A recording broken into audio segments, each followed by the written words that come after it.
Now broadcasting from the Next Gen Conservative Studio in sunny South Florida, bringing you the latest in politics, current events, and pop culture.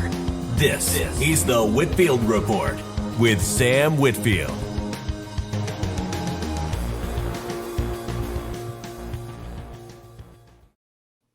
All righty, folks. Welcome to the show. We are back officially now. So happy New Year, Max. Happy New Year. Got a And we have Morpheus, who, people on Twitter know that Morpheus is crippled, but what you might not know is that Morpheus is also mute, apparently. So, well, I mean, like, what do you think about the state of the GOP in 2024, Morpheus? Yeah, that's about what we all think, I would say. Yeah. And what do you think about sound issues? Never mind. Let's go on. Yeah. No, Mort's been having Mort got a Blue Yeti, which actually I actually have a Blue Yeti myself. I'm not using it, but I've got one sitting here on the desk, and they're really good plug and play microphones, so I've heard. Yeah, they are. This one I have, the AKG, is a little more portable. So I like it for that. But yeah, the Yeti, classic look to it too, that one. The Yeti was kind of my startup. The Yeti was kind of like my starter mic, and it was pretty good, but it was pretty heavy too. So my starter mic was a Sony microphone unit 02 attached to a Sony digital DJ unit. Yeah. Made shows on that back in the day with my boys. So anyway, not much news this week other than that it's a new year. For once, things have gotten quiet, although Twitter be Twitter, and no, there's boobs out there. Didn't you know, Sam? We have to end the scourge of women looking good and having tits. And plague upon our planet that needs to be dealt with immediately by conservative circles at the cost of everything else, no matter how big, small, or important or unimportant it is. The first and foremost thing that we need to get across is that we don't like boobs. Yeah. I don't. It just seems to be that's what they're on about, right? First, it was a controversy. First, it was over like a controversy over a calendar, right? Which, like, and I'm using the words boobs even loosely because there's no boobs in the calendar, right? But so, like, here's the thing. For those of you who don't know, there's this chick named like Anna Maria DeLuca or something like that, and she's an influencer. I don't actually. Now, this may come as a shock. Here's the funny thing. I don't know any of the people involved. I don't know any of the people mad about it. I don't know why the fuck people be tripping. I'm confused because we used to like women with nice tits in like a beer commercial. Now you can't even have a calendar with some tasteful photos. Give me a fucking break. It's the feminists want to get rid of all the sexy imagery of women. Are you one of them? The feminists and the Puritans going to say, oh, yeah, look good. And by the way, some women just like to look good in public, and they're perfectly conservative women, and they're not dressed like hoes either. Well, what the fuck is the problem with any of this? And so like grow up. And so there's this chick, Anna Maria, and they're saying that like she's posting thirst traps or whatnot, right? And this this is my other favorite thing. Is like I went through her timeline to like see if she posts like any she's either like posting MAGA stuff or she's baking. I guess the video that got people in like a big tizzy is she literally did a video of her like baking a cake, and it was like a recipe video. And I did see like the video play as I scrolled by it. It's just a chick baking something or other. And people were saying that this is that this is pornography. And I made the joke on Monday that like, yes, she has big tits, but she's wearing a fucking turtleneck sweater. That's what I'm saying. Are these people like, there's a calendar? I'm mad. Women are not in burqas. I'm mad. Like, what the fuck is wrong with like women? This is how you can tell they've never like actually talked to a woman as like a human being. These kind of people, because like women like to look good. Yeah, they like to be attractive. Women like to know that they're sexy, and especially if they can do so without being a hoe. right. Which like, so that's the other thing is like I made the point on Monday. You know, you know how the old saying goes, like, you know what porn is when you look at it? Well, apparently that's the Supreme Court definition of it, actually. Yeah, I know it when I see it. Well, apparently people don't know what it is when they see it, because that definition is now outdated, because apparently I guess like just women baking cakes is now considered pornography according to some people. And it's like, well, it's the insane end of the other side rearing its ugly head again. yeah. And because there's nothing else to do, right? Except purity spiral and purity test everybody. And if you're not pure enough, this is what I've been saying. You did bring up the Kid Rock conservatism. Maybe that term's tainted for some people because of the Bud Light thing. But like, regardless, the point, like, I could say white trash conservatism. Is that better? Because that's what it is, right? There is an underclass of working class white guys, okay, most of whom aren't, they're religious, but not particularly like church going.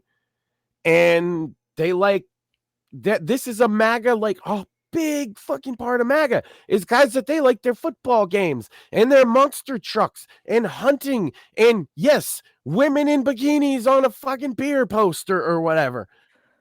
Yeah. Is this now not acceptable in fucking MAGA kingdom? Because I think Trump would have a problem with that, because Trump loves pictures of beautiful women. He married his wife, his current wife, Melania, who was the first lady, because he had first seen a beautiful picture of her. Yeah. And this is the other thing too. It's like Trump famously dated 2 Playboy playmates and then married Melania, who is also a model. And all these, this is the other thing I'd like to point out. All these people who are shaming this chick over like not being modest enough. Some of these people are the same ones who are like saying that Donald Trump is like the metric by which like every man should aspire to, or something. Right. And he's a multi-time divorced guy who, again, like you said, dated models and playmates. No, Donald Trump's not about that. The average, and that's why I said the Kid Rock fans, right? The average, like, middle class, white, working class guy is usually more liable to give you the middle finger. You know what I mean? If you try to take away his much more risque stuff. These guys, you know, I knew guys like that they're putting up little porn pictures in their cubicles at work and shit. Like, you're barking up the wrong fucking tree. I get it. You have your version of fucking modesty that you think should be the morality for everybody, apparently. Well, guess what? And then by the way, I saw one where she blew this fucking guy out, in my opinion, because she said, you're going to criticize whatever the guy was saying. He was basically calling her a slut. He said women have no agency. And then she showed pictures of, here's your daughter that you posted this on Twitter, and she's in a 2-piece bikini doing her baptism. Who baptizes like that? Yeah, And then puts the video on Instagram. If we're going to go down the road, ladies and gentlemen, of every picture of every woman in a fucking bikini at a beach, or a fucking girl who has a fucking sweater on, and look, some women, here's another thing. That mentality is unfair because some women just have big jugs. Are you saying they can't wear fucking anything? They got to wear a burqa then, right? Well, because the video, I saw the video, Sam, and I didn't think to myself that this is pornography. I thought it was a fucking middle-aged bitch cooking up some fucking food, but I guess they thought because she has big boobs, she's not allowed to wear a sweater. She's 23. It was a long sleeve turtleneck sweater. She's 23, and people are like, oh, well, she's posting thirst traps. And I'm like, really? Like, I went and checked my wife. Like, would you call any instance of a woman in a long sleeve turtleneck sweater doing a TikTok video of baking a cake, I think it was. Yeah. Is there any way you could perceive that to be porn? Absolutely not. What if the sweater was kind of tight and she has big boobs? That's still not porn. I said, is it not fair? Is she not allowed to wear a sweater? See, she has big boobs. Hey, chicks with big tits, you got issues with clothes. Sometimes they're gonna be too tight. You don't like it, don't fucking look. Fuck you. Yeah, chicks. Exactly. Some chicks, they just have big tits, and sometimes they're not dressing like a hoe. You can't help but notice them because look, we're wired to notice big tits, but that's on you. The woman is wearing a turtleneck. Yeah. The other thing too is like about a woman in a turtleneck. The other thing too is like if these trad guys are perceiving as like pornography or whatever, I mean, I hate to be vulgar, but like maybe they're the ones that are like having inappropriate, dirty thoughts. Yeah. And you know how I can prove it? Mary Tyler Moore wore the same fucking sweater, bro. Well, Mary Tyler Moore wore that same exact fucking sweater on many occasions in the So you want to talk about trad shit? Yes, women dressed like that in the 50s. Well, also the other women on television, Bewitched, they would all wear turtleneck. Are you fucking kidding me? Are we really at that? Is that all you have to argue about? Is a woman in a turtleneck?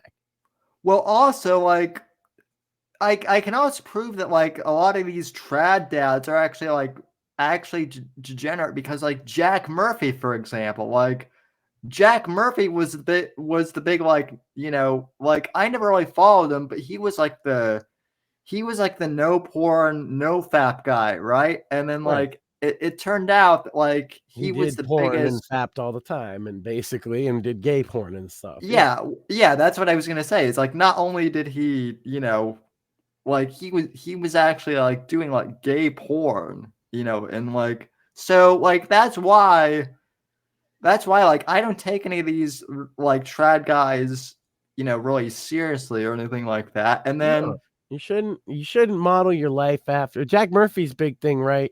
Was he was doing life coaching if you paid so much money and joined his little cult, right? Which you gentlemen, you don't need that, right? Which that's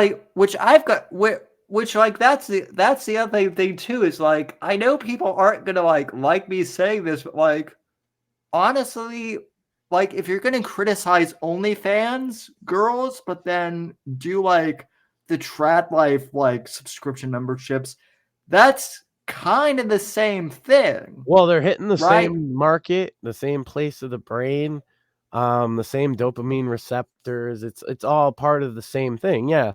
The as you put it, the trad dad, a lot of them, I've seen people, I put more faith in some than others. Save Our Sons on Twitter. I repost them all the time because they're saying good, solid advice. They have a podcast. I don't know what kind of people they are. I don't listen to their podcast. So if they say some shit that I think is retarded, don't come back at me. But it goes back to Sam. It goes back to the Hulkamaniac thing again. You know what it is?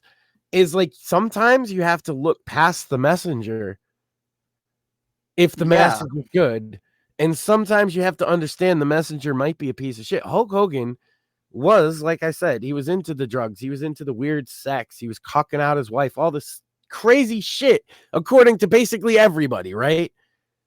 Allegedly.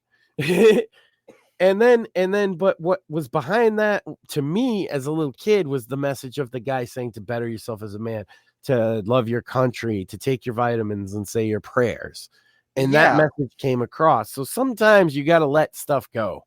Yeah, and you And know we're what? not Like, all perfect. In fact, none of us are perfect unless you're claiming that you're the Messiah or something.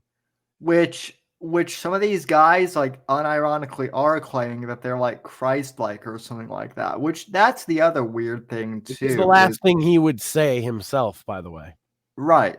That that's the other weird thing though too is like all these people who like claim to be good Christians, but yet they thumb their nose at like other people, and the Bible says to remove the plank from your own eye before judging others, and we seem to have Which is an impossible task, by the way. right. We're eternally sinners. Only through salvation of Christ can you get past that, right? So you can't truly, you can judge, like I'm pro bullying at this. People kind of find this weird. I'm pro Christian kind of values. I'm also pro bullying. Well, there's a level of you're harming society, or you're harming everything around you by your behavior. That's where I think, see, bullying can go too far. Bullying can be Yeah. misapplied. Bullying can be not deserved, right? I'm not saying any of that isn't a thing. What I am saying is sometimes the guy that's like weird with the sheep that you make fun of for his behavior with the sheep was actually fucking the sheep, and so he needed to be bullied. Yeah. Right? The weird guy, sometimes you need to push him, but that's more being your brother's keeper than anything else, right? The misapplying of bullying, of tough love, essentially, is not within Christian values, and I don't actually support necessarily bullying someone for no reason at all. Well, and also like I guess some of these like people who are criticizing this chick or whatever, like some of them have like tried to hack into her personal emails, and That's like what I'm saying. Yeah, they always go too far. She did the calendar. I think she did the calendar first, and then she kind of stood up for herself about this. This is what I'm understanding. And yeah, then the video of her, and I can't believe that this is a thing that's actually controversial, but I want to go over again the video of her in a goddamn turtleneck baking cookies. I will actually like bad. I'm honestly like I had this bookmarked. Like we can actually go over. Sure, maybe the tits are right center fucking frame, but who cares? She's not. They're not out. You go to Twitch. They're out. They have them out on Twitch. You want to talk about the censorship standard? Let's talk about the Twitch thing that they've done. That they changed their policy like 45 times about nudity. Now you can show cleavage and what the top of boob, but you cannot show under boob, and you also cannot use a censor bar to cover it. And it's like, I have a conspiracy theory that Twitch is basically milking itself for the last money it can pull out because they don't want to run the thing anymore. Isn't Twitch run by like isn't Twitch Amazon. like owned by Amazon? Yeah, and so is Kick technically. Except here's the difference. Amazon runs the servers that run Kick, the Amazon Web Services, but they don't run Kick. So they don't have to deal with running it. They don't have to deal with the management of it. They don't have to deal with the politics of it. They don't have to deal with the entitled fucking whiny streamers of it. Why would they not be okay with letting Twitch die and they can still have their finger in the game and not have to run it? And some people would say, but Twitch meant a lot to the gaming community. It's kind of like a part of this generation of gaming. That's true. They don't give a fuck. They're a soulless corporation. And Twitch costs them a lot of money, and people don't think highly of Twitch anymore. And so why not just let the titty streamers gradually get to the point where they let them on, and the thing's going to die anyway. And then Kick will pick up the slack, and they don't have to do anything because they can still make money. They're still making money. You know, it's Amazon. Yeah. Okay, so I want to make a correction of myself real quick. I butchered her name. It's not Anna Maria. It's Isabella Maria DeLuca. Sorry.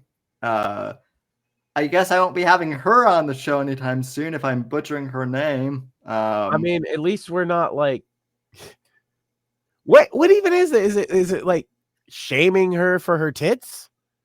Is this what this is? I honest question, because that's how I see it. Okay, as a dad who's not like a thirsty fucking pervert, and I got my wife. What I see this is as guys shaming this woman for having big tits. Yeah, that's literally all. What, control themselves? Is that the problem? Yeah, like, that honestly, gentlemen, what are you doing?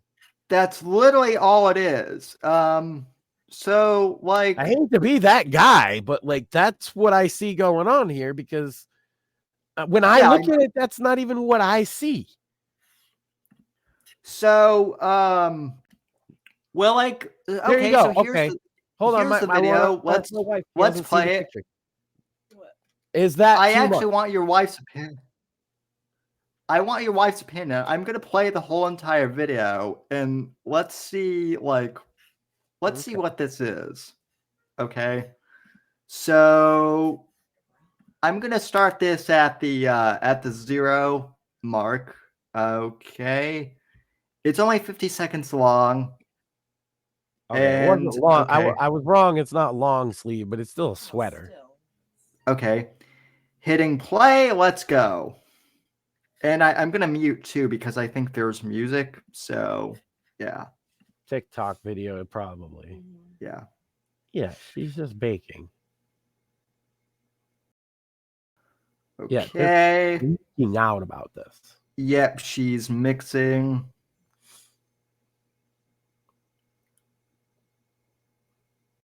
Okay.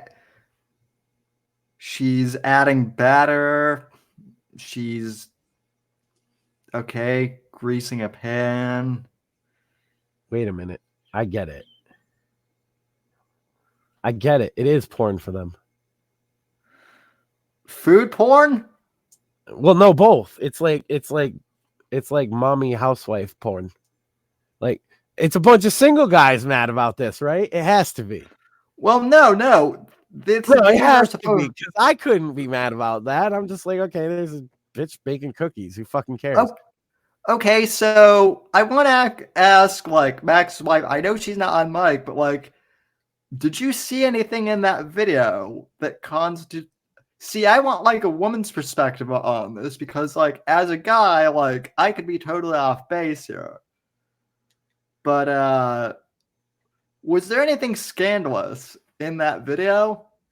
Or is it just because, hold on, are you doing it too? Is it just because she has big tits? She didn't really accentuate them throughout the video. She wasn't thrusting them in the camera. I think what it is that because there are a lot of women that do that, where they will purposely wear the tight fitted shirts and they'll do the push-up bras, and then they'll do something innocent, but it's to accentuate the girls and get the guys. She's not doing that, but because there is a culture of fucking whores, sorry, sluts, whatever the fuck you want to call them, because that's what you're doing. Yeah. Respect yourself, you're a slut. But because there is that culture, that's what people think she's doing. But because it crossed my mind first, but I don't think that's what she's doing. I think it's just because there is a lot of women who do that they automatically assume all women do. Here's my question though: how does she hide tits like that? You would literally have to wear like a fucking hoodie, right? A big hoodie. That's what I'm saying. She can't help that she's got big breasts. I do like her most recent tweet. There it is. Now she's being modest. I like her, actually. That's hilarious. Yeah, no, she's funny. Yeah, that's And good. I think I've got this whole modesty thing Oh, no. down. She showed too much hair. It's Oh yeah. Yeah, that's a shame. But hey, we'd rather argue about that in the GOP rather than I don't know, Maine and Colorado both removing Trump's name from the ballot. let's argue about this. Let's ignore, because I think it on its own. You don't even need to say what else is going on to point out why this behavior is fucking stupid. Okay, it's what you're doing is you're casting away a large segment of the Republican voting base by saying what she did is way, way too much, because a large segment of the Republican voting base isn't going to feel that what she did is pornography. Most of the people I've talked to are like, "Oh my god, who cares?" They're going to Literally, be like, what are you, cancel culture? yeah, well, yeah. These same people who are bitching out cancel culture now want to cancel her. And look, man, I've been to fucking plenty of rock and roll concerts. Bitches whip their titties out. Is that not okay anymore? yeah. I can't even help that I'm a witness to it. It just happens. Well, apparently, Max, you're supposed to like gouge your own eyes out if you've seen that. So Yeah. like for all the I witnessed a riot over titties, Sam. A riot. There was tear gas shot at us over titties. What country do we now live in? That was where the fucking line was, and I was on board with the free speech shit for that, because we're at a concert. Have I told this story on air? You told the one out about you hitting what's his face with the beer can? Yeah, no, this is different. This is 2002. Yeah. The 2002 gathering of the Juggalos. And what happened is we had this big venue. It was in a city, right? Peoria, Illinois. It was a civic center. And the bitches, hey, it's a gathering, right? Bitches be pulling their tits out. People say, show your tits. And a chick shows her tits. It's a concert. Get a grip. Well, one cop couldn't get a grip, right? That it was a bunch of consenting 18 plus adults. And if a chick wants to whip her fucking tits out, who cares? This officer cared very much. And he started grabbing this broad and she was like 110 pounds. Like, this is the tiniest little broad. And he just started fucking shaking her, and he threw her on the ground. And so her boyfriend, who was standing there at the time, runs over and punches the cop in the face. Then like 30 concert goers jump in, and the cops start fighting each other. Right. And then I was just standing off to the side in line for something, watching all this unfold. Like, damn. You can look up, it was in the news and shit. And they evacuated the whole place, but first they brought in the actual riot police, and they were shooting. I said tear gas, but it's that powdered shit. They shoot it out of paintball guns, because they shot my bro in the face with like right here and broke his jaw with one of the fucking guns. And like, they were not nice to us at all. They put us up against the wall, fucking marched us all outside, like thousands and thousands of us. And then they patted us all down on the way in. So ICP later got on stage, and the great philosopher Shaggy Dudo posed the question. They seemed to like nuts a lot because they touched all of our nuts on the way in. So maybe instead of flashing them titties, you could show the cops a little love with your nuts. And a lot of guys got arrested in that. And that's why they have it at a campground now, because cops can't handle titties. True story. And later that day, I'm walking out of the place. We're going home, right? And I guess who I see? It's the girl whose titties started the whole fucking riot. And she came up to me. We were talking, and I got her to. She gave me her number and signed a paper for me as the titties that started the Peoria riot. I asked for her autograph. Yeah, I've never seen titties start a riot before. But now that I have, I understand why these guys are so mad. They're virgins, right? Or maybe Yeah, there's well, undersexed is also in the same category, I feel, but virgins especially, man. Can't help yeah, it. well, a You lot. see they see a sweater. Oh my God. She's baking Yeah, cookies. well, like, That's why it's porn for them, Sam. It's their trad wife mommy. yeah, It's well, I not because mean, he's doing anything wrong.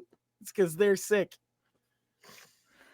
yeah, well, the trad life. I mean, the other thing too is like it's not 1950 anymore. Like, No, it's not. I And like, that's why the left wins among younger people and people who are more people alienated by the degradation of the nuclear family structure and the kind of low trust communities that have developed.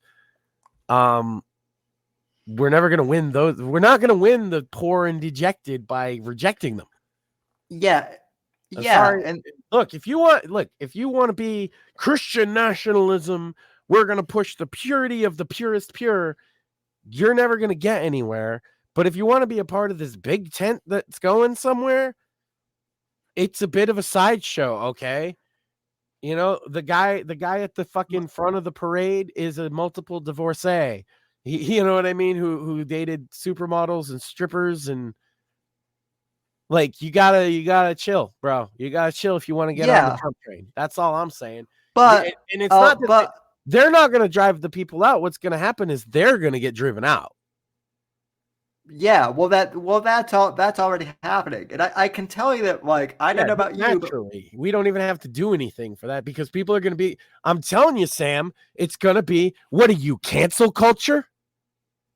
yeah, People are yeah, sick no, of you're fucking cancel. Don't right wingers. I'm telling you, don't think that just because people are sick of fucking left wing bullshit that they're not sick of your bullshit too. If you try and cancel culture, okay, immediately they're going to reject. The well, yeah, normies are only leaning towards your side because you stopped telling them what the fuck to do for a couple years.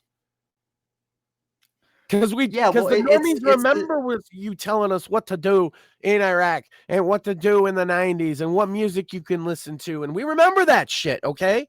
You're not going to win us over forever by fucking rejecting us again. And you're also, we outnumber you by a lot. Yeah, well, the other thing too is you mentioned this a couple weeks ago, but it's like the you know, we have the left wing you know, SJWs in, you know, the Culture War. Now we have the right wing you know, The holy rollers SJWs are back, man. who were crying about fucking pronouns in video games, and now they're crying out fucking boobs in TikTok videos, and it's just like, Oh my you know, God, the sweater. Oh. yeah, what? I'll tell. Did Az actually do a video about this? Was he actually against it? No, That would be I'm just really using funny. him. No, I'm just using him as like an example of, like, you know, of like the same type. Yeah, like all these like trad life people are, and that's the other thing, is like all these trad life people oh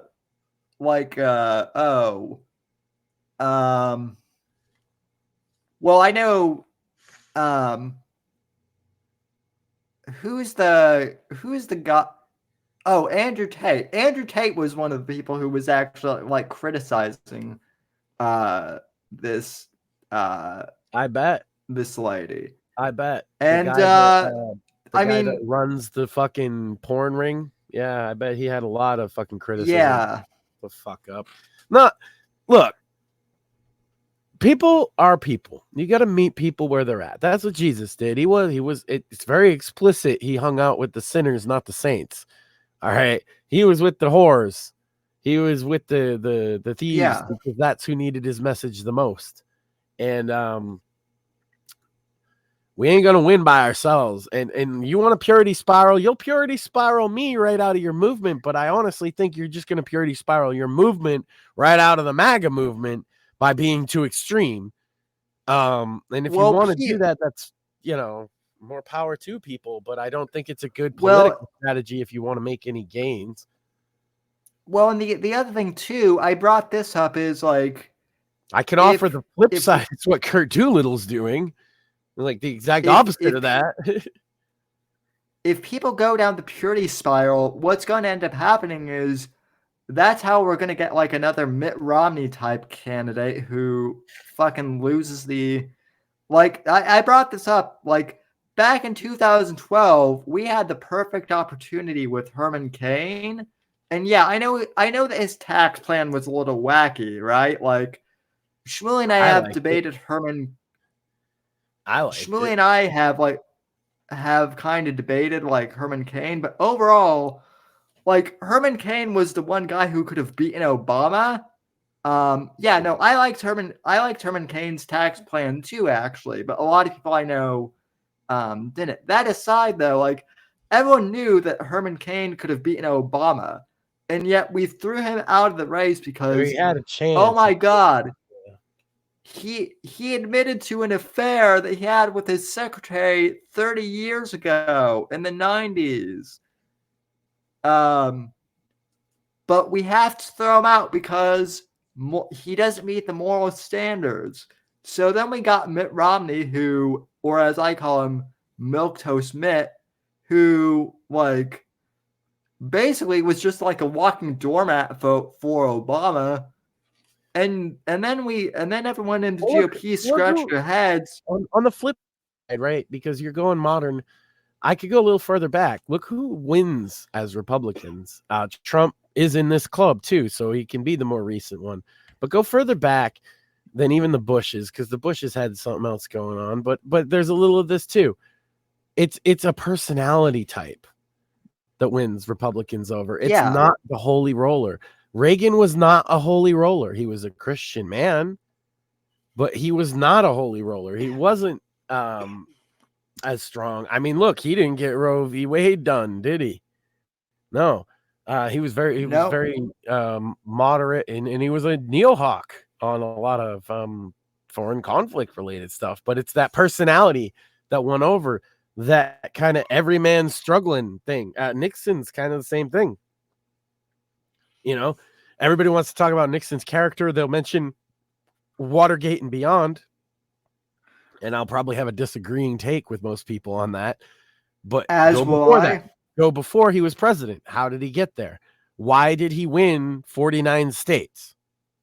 Right? You have to ask a question like that. And it's because he had a personality type that was strong, fatherly, like Trump. It's a personality type that's going to win it. It's not going to be who's the purest, holiest of rollers. I can guarantee you that.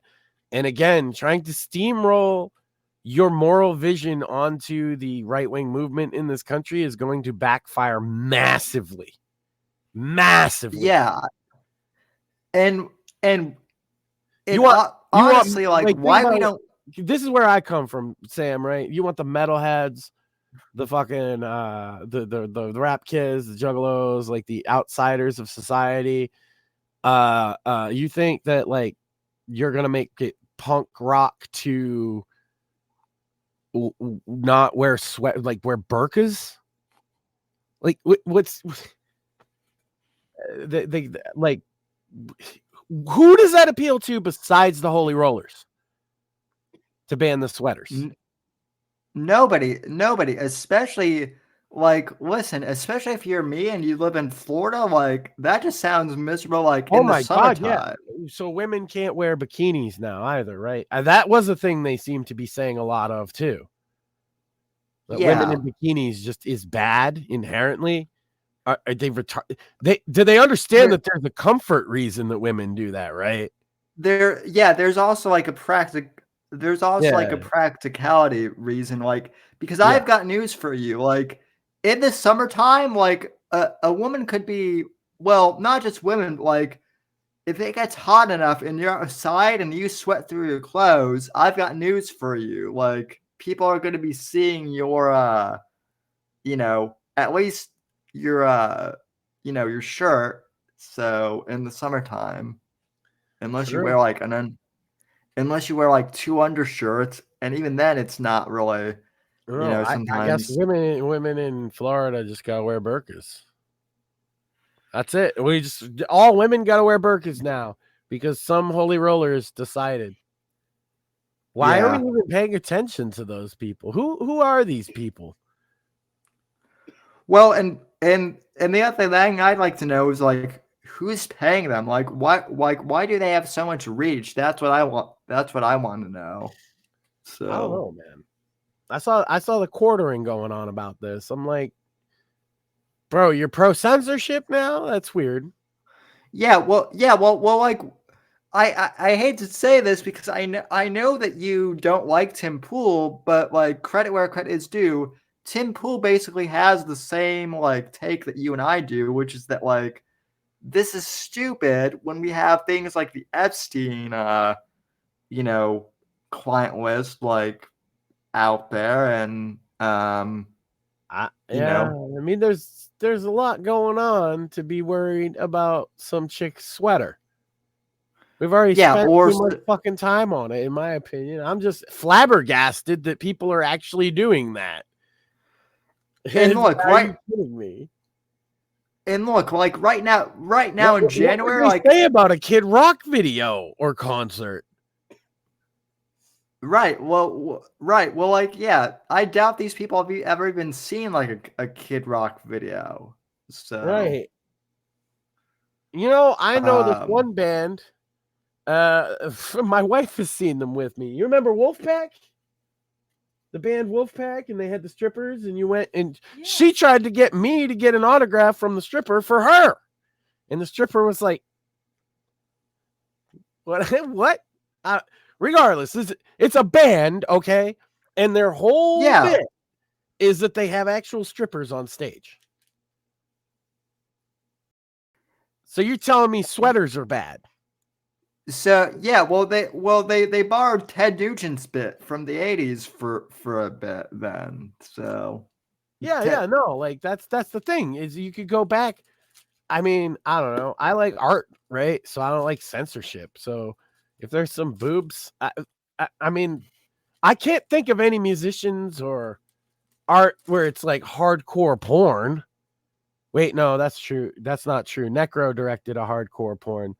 But it's a hardcore porn and it's labeled as such and sold as such. Right. Right.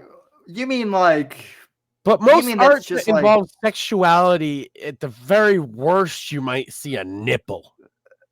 Right. Yeah. I mean, are we really going to go Victorian lengths? Is that really where they want to go? Because no one's going to accept that we live in a modern culture. Like you said, you live in Florida. Women are going to wear less clothes in Florida. It's hot. Yeah, and hot. And most people like don't give it a second thought. Like, because most people aren't perverts that are like way too. I'm telling you right now, if you have a severe reaction to the video of the woman, you're a pervert. That's what you are. Yeah. Like I know it's okay.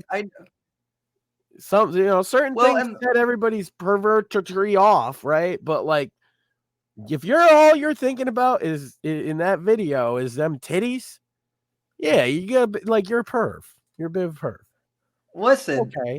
Listen, maybe go find a girl that looks like that and go talk to her in real life, so you act like less of a fucking perv on the internet. Maybe if you've seen some titties, you wouldn't be so offended by seeing them. Yeah, listen, like as much shit as my wife and I have gone to places where they just walk around naked. Yeah. Like just like one of those belly chilling. bracelet thingies. Or like they had strippers on a stage next to the lake for 4 days. No, listen, like actual strippers doing actual lap dances just there. I actually kind of tortured you by going to the lake all the time, didn't I? That's besides the point, yeah. But yeah, no, there's just like I believe there's a fuck tent Like it's a nice Yeah, clean tent that you can take a girl in when you know. So for Morpheus me, on I don't really see the problem with the sweater. Jeez. no, me either. And I can walk. By the way, I Morpheus. can walk right through. That's why my wife says it's torture. I can walk right through the valley of degeneracy, no problem. I'm not like that. There are girls actually walking around naked, gentlemen, and I'm not like, oh my god, it's the end of the world. There's titties. I just like, I think I reacted more than you did. yeah, Mor- she would Mor- react more. Well, Morpheus in the comments said it pretty perfectly. He says that this purity spiral the right is having is exactly why I'm not a Republican. Right. And that, yeah, like Now, that's why you Morpheus lose a lot of as people. like, yeah, Morpheus is an independent, and like that's why a lot of people are independents, is because of this whole I'm a Republican because of Trump. That's pretty much it at this point. And when he's no longer an option, it's going to take a lot to keep me. The future of this party is either with me or I'm going to figure out who is. And that's true of a lot of millennial conservatives. It's true of like the Tim Pool type too. We are particularly millennial conservative leaning guys still aware of being censored by these people. We used to get censored by them just by being normie dudes. Now we reacted to the other side, and now that doesn't mean come back and censor us again. You're going to get the same reaction. The normies are going to bounce between the two authoritarians essentially until they get sick of both of them. And what happens at that point, who even knows? And then Morpheus's other comment on that he posted on Twitter was at Blamex Sand is spot on. The purity spiral, this purity spiral is the whole reason why I don't consider myself a Republican. I'm pretty sure you and I are close in age. Yes, you're both 40. Yeah. Well, and I was an outsider. I was an outsider on that, even in that way, because I liked Ross Perot. I saw him on TV, and I, for whatever reason, a kid gets a fascination with a thing. Ross Perot was saying stuff close to the stuff my grandfather used to say about politics, so it made sense. I've been a reformer for a very long time, and I'm saying, like, that's why I say, if you watch, I reposted a video that Kirk Doolittle and the Natural Law Institute put out of his speech that's essentially talking about what we want, which is a redress of grievances. We've sought it in the legislature through the Congress. The Congress is useless to us. We've sought it through the executive branch by putting Trump in, and we see that they're making that useless to us. The next step is to seek legal redress of grievances. Oh, by the way, Max, ever since you and I both started retweeting like Kurt's videos, like the amount of people who I didn't think would like Kurt videos have actually commented to me, like our friend Jimmy, who listens to the show, actually he retweeted your retweet of one of Kurt's videos and then actually DM'd me saying, like, I didn't know much about this Kurt guy, but I thought that he might be like an intellectual type, which Jimmy hates intellectual types, but he is. That's the thing. In his writings, it very much is that way. And so what Shmuley and I have known Kurt quite a while. But let me finish. For him is the way he talks, and that's why I say I think these videos are well done, and I think that's what you're getting at. Well, yeah, that's what I was getting at. It's like Jimmy said, like, usually I hate the intellectual types, but like Kurt doesn't come off as an intellectual type. He just comes off as like a normal guy when he's speaking at least. So yeah, because he comes from being a CEO as his experience as a programmer, and he's got that kind of, I don't know, it's the working class Silicon Valley guy, right? They built themselves up from nothing. A lot of Gabe Newell is a similar way in his speech, and Bill Gates too. If you watch him talk, whether you agree with him or not, is different. It's irrelevant. They all they all have that manner about them. Kurt is really great at explaining himself to the guys, but when he gets to thinking about the deepness of it and writing it, we used to always tell them, like, some people can't get through that. But the thing he explained to me, and it's really important, is that kind of really tough language that he uses in a lot of his writing is pivotal, because it's our replacement for the scientific language that the left has created. Right. A simple example for that would be like cisgender. What does that mean? Where did it come from? Right? Why do you know it? Why is it part of the conversation? Did you know it 10 years ago? No, I know it because of Tumblr. Like, and that's the other thing is, like, Mr. Medicare if you go back and like watch the old Medicare videos, like the old Medicare videos, like he Internet covers a lot of it. Tumblrisms, yeah. A lot of the Tumblr, like before it was even really a thing. From what I understand. But that's what they do, is that when they created, some of it is the soft scientific language that they use. And I really feel like I might be butchering his explanation, right? But I'm going to try and do it the best that I can so people understand. Their soft scientific language, which includes a lot of those kind of things, not just Tumblrisms, but actually pseudoscience words,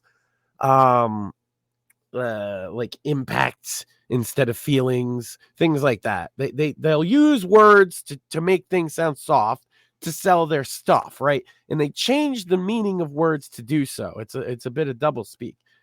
And the whole thing behind the natural law and what Kurt's doing is that the best way to communicate is little lying, essentially, or parasitism as possible.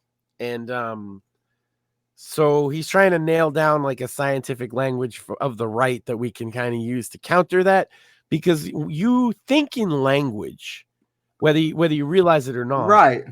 And so when these words and ideas enter your lexicon, it makes it harder to understand the other side. And that's actually become part of why a lot of normal people can't understand the other side of the argument, is their head is full of terms from the left.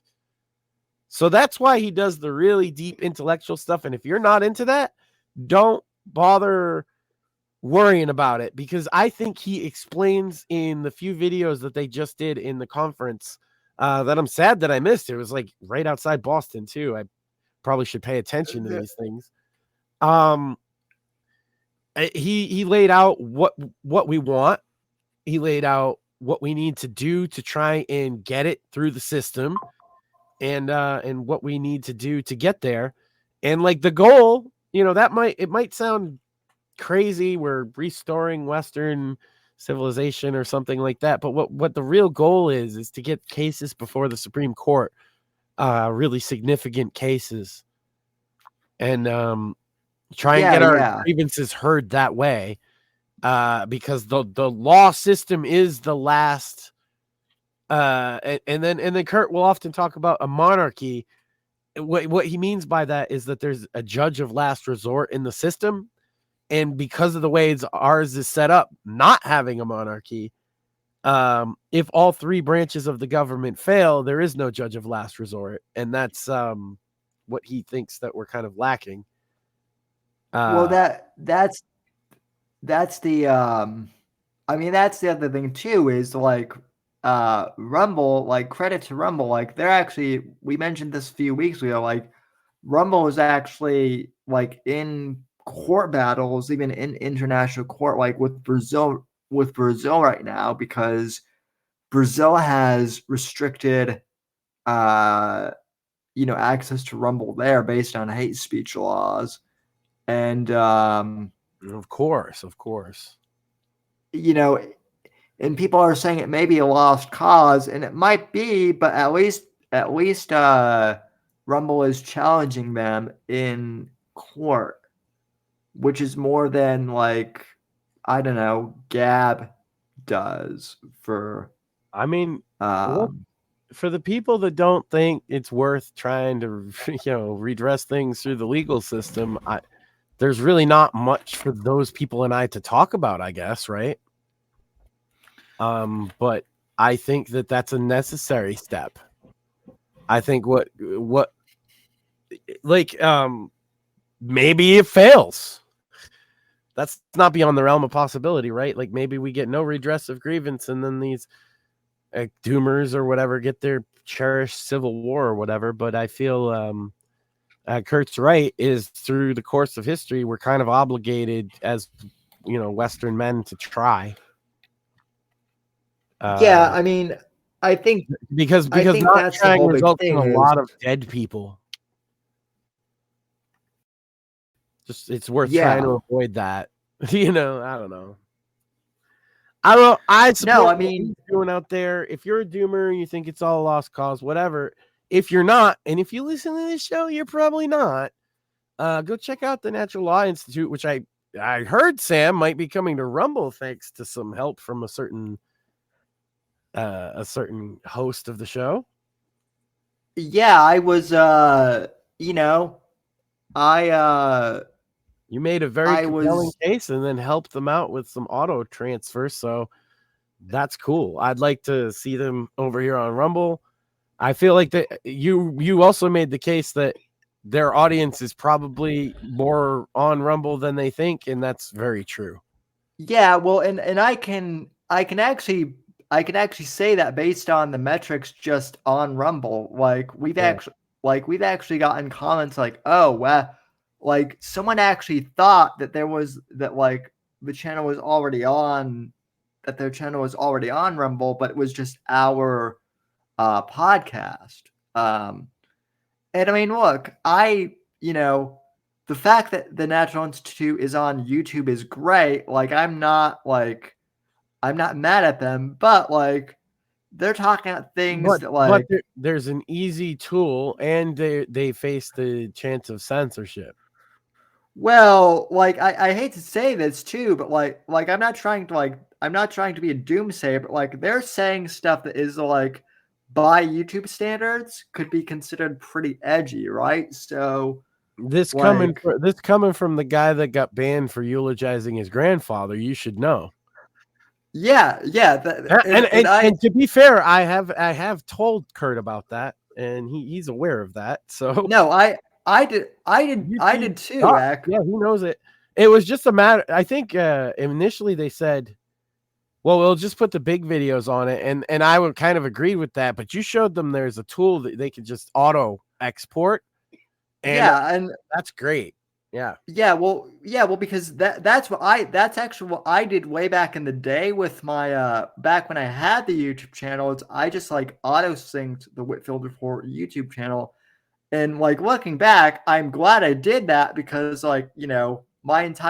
that's why I was pissed, but like I wasn't as pissed as I could have been because I was like, oh, well, yeah, I can't see. The thing is like, I wasn't totally shocked that I got banned because with some of the shows that Apex and I did, you figured you'd get banned eventually, right? Yeah, I the shocking thing was like, it wasn't so much that I got banned, it was like, really? I got banned for that? Like, I didn't get banned for any of the drunken streams that Apex and I did. I didn't get banned for any of the things where Apex was yelling. I'll say this: the Mises Institute has had videos taken down and such, and they're like a similar kind of outfit, right? And as a matter of fact, I forced the Mises Institute to put one back up one time because I mirrored it. It was a Hans Hermann Hoppe speech, and they put it up, and so I downloaded it because it was a Hoppe speech, and they took it down, and so I re-uploaded. I think it's still on my channel. I re-uploaded it, and they asked me to take it down, and it's because it's the Mises Institute. Fun way to troll libertarians. I said, I'll take it down if you copyright claim me, and they can't do that because they don't believe in IP. Boom. Yeah, that's... So they put it back up and got the views that they deserved to get off of it. I held it hostage simply because I wanted that Hans Hermann Hoppe speech to be available. And it's the same thing with this Kurt speech. I think it's a very important speech if you're in Yeah, no, and see the thing about Kurt is like Kurt is like one of the nicest. So like when I was DMing with Kurt, he's like, "Well, I'm not saying anything controversial." I'm like, "Yes, Kurt, I know you're not saying anything controversial.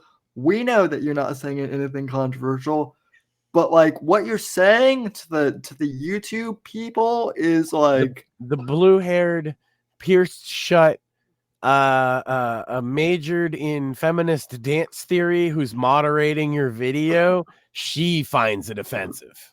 yeah, I'm sorry, she fi- they finds it offensive. they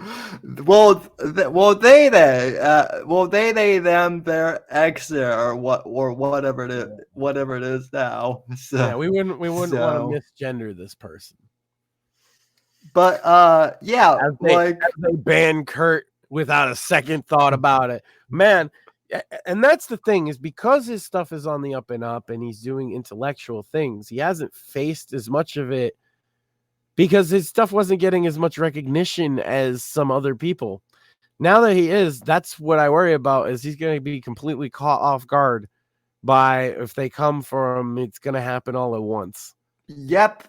I mean that And you don't have a yeah. chance to prepare. So that was a good idea. Get them to mirror their stuff. I think the thing is, he backs up everything with the Institute stuff. So Well, yeah, I mean, and they also have Odyssey. They did point that out. Which, by the way, like we actually have we have an Odyssey channel too. The reason why, and look, if folks want us to stream to Odyssey, let us know. The reason why we haven't done Odyssey is because the last time I used Odyssey, the Odyssey stream kept like freezing and lagging and like Odyssey's all right. I got right now on there, I have some of the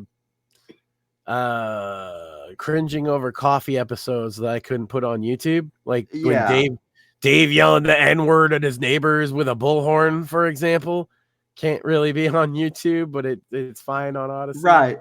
So let us know if you want the show back on Odyssey, because I'll set that up again. It's just last time we tried Odyssey, like it was just lagging, and that was even before Max, you were on the show. But like the last time I tried Odyssey, like they just were lagging so badly that I was like, Odyssey, Rumble's growing more anyway, so we might as well focus more. And you can watch it on Twitter too. Yeah. I think we've been sleeping on that, because there's definitely a couple views here and there on Twitter. Maybe it's just people scrolling by, but yeah, no, we get viewers on we do get viewers on Twitter. The problem with Twitter is like if people chat on Twitter, there's no easy way for me to like check the chat on Twitter, because they used to have Periscope, but then they got rid of Periscope. But then they just do hashtag pussy smoke and we'll definitely see it. That's the other funny thing too. I mentioned this like before the show, but our good friends over at the Fake Entitled Podcast, or as I call it, the Craig Bob and Friends Show. That's my title for it, is the Craig Bob and Friends podcast. We got that. We got a bunch of engineers to talk about pussy smoke on their final. Well, you would expect they're going to double check him on his calculations. So I'm an English major, right? And they're engineers, so they're math guys. It was the most like autistically, like they were double checking Craig on their math and like, where did you get that study from? And like, well, are we talking just about Bill Clinton's penis or the average? You know, that is a good question. Bill Clinton's penis has a hook in it. Did you know that? His penis is shaped like this. Yes, unfortunately, I do know that. Me too. But like, yeah, they were going probably after Hillary Clinton broke it a few times, or you know, I don't know, but just imagine like it goes.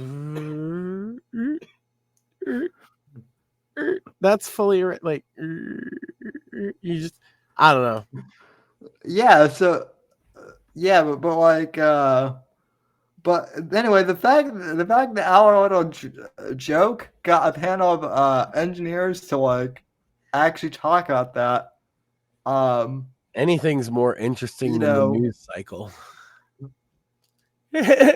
That's why we started talking about it, is because anything is yeah. more interesting than the fucking news cycle.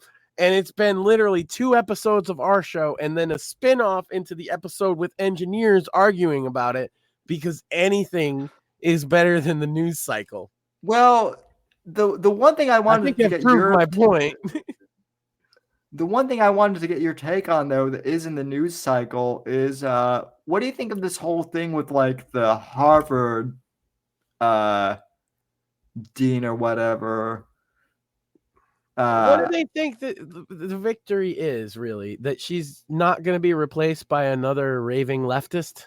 Yeah, like so I actually asked someone today, like, what do you think they're suddenly going to elect a conservative MAGA person at Harvard, or like they're just gonna hire another diversity hire, uh, Yeah, because probably like even more diverse that's than her, just to get back at you. And it's tough. like That's tough, but they'll find one. She'll be black, I don't get gay, and maybe missing a leg. I don't I actually don't get why this is this is actually a topic I want to like bring up is like why I'm not so concerned like what is the news story. My question is why is this a news story? We already know what's going to happen.